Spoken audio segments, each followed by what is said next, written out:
Hi guys, I'm going to read The Snail and the Whale by Julia Donaldson. This is a tale of a tiny snail and a great big grey-blue humpback whale. This is a rock as black as soot, and this is a snail with an itchy foot. The sea snail slithered all over the rock and gazed at the sea and the ships in the dock. And as she gazed, she sniffed and sighed. The sea is deep and the world is wide. How I long to sail, said the tiny snail.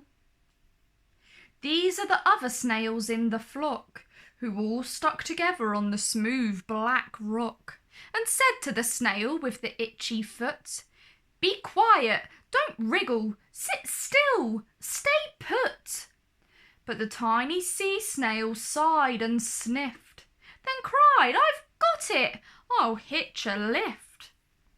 This is the tale of the tiny snail, a silvery trail that looped and curled and said, "Lift wanted around the world."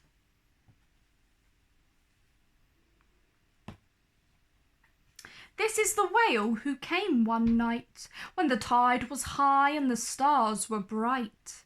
A humpback whale, immensely long, who sang to the snail a wonderful song of shimmering ice and coral caves and shooting stars and enormous waves.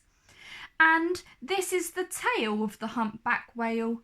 He howled it out of the starlit sea and said to the snail, "Come with me."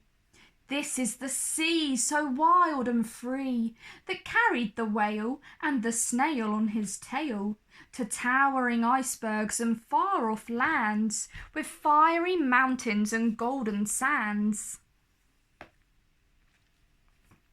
These are the waves that arched and crashed, that foamed and frolicked and sprayed and splashed the tiny snail on the tail of the whale.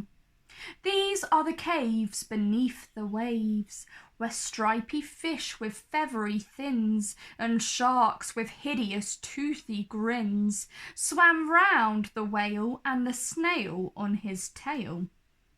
This is the sky so vast and high, sometimes sunny and blue and warm, sometimes filled with a thunderstorm, with zigzag lightning flashing and frightening the tiny snail on the tail of the whale. And she gazed at the sky, the sea and the land, the waves and the caves and the golden sand. She gazed, amazed by it all, and she said to the whale, "I feel so small." But then came the day the whale lost his way. These are the speedboats running a race, zigzagging and zooming all over the place, upsetting the whale with their ear-splitting roar, making him swim too close to the shore. This is the tide slipping away, and this is the whale lying beached in a bay. "Quick, off the sand, back to sea," cried the snail. "I can't move on land, I'm too big," moaned the whale. The snail felt helpless and terribly small. "Then I've got it," she cried, and she started to crawl. "I must not fail," said the tiny snail. This is the bell on the school in the bay. Ring the children in from their play. This is the teacher holding her chalk, telling the class, "Sit straight, don't talk." This is the board as black as soot. And this is the snail with the itchy foot. "A snail, a snail!" The teacher turns pale. "Look," says the children, "it's leaving a trail." This is the trail of the tiny snail, a silvery trail saying, "Save the whale." These are the children running from school, fetching the fireman, digging a pool, squirting and spraying to keep the whale cool. This is the tide coming into the bay, and these are the villagers shouting hooray as the whale and snail travel safely away.